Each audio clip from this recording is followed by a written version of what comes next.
התחילה המתקפה, הילדים עוד ישנו. אני נכנסתי לממ"ד להיות איתם ונעלתי את הממ"ד.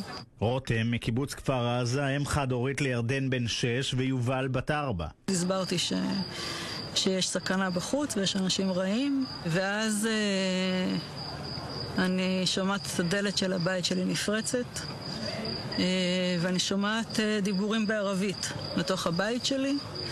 אני מנסה להחזיק את דלת הממ"ד, שהם לא הצליחו לפתוח, אבל כמובן ש6 מחבלים שהיו בתוך הבית שלי הצליחו לפתוח את הדלת. הם ירו כדור אחד על הדלת כדי לפתוח.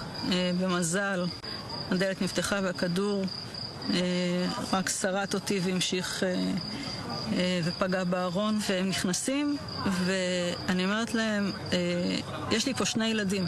הדבר הראשון שאני אומרת להם, בעברית? לא, באנגלית.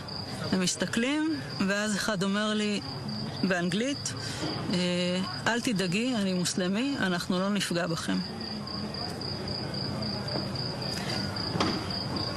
זה תפס אותי מצד אחד בהפתעה, מצד שני זה הוריד לי הרבה לחץ, וישבתי עם הילדים שלי, והמחבלים הביאו כיסא מהפינת אוכל.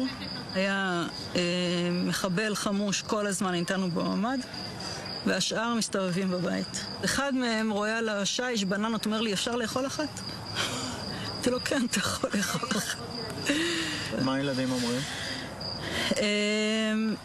הגדול קצת יותר נלחץ, הקטנה לא ממש הזיז לה, הייתה עסוקה בטאבלט שלה.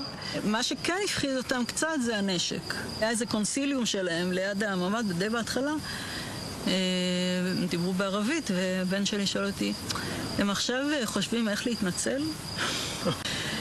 אמרתי לו שכנראה שלא. הם היו אצלי בערך 2 שעתיים.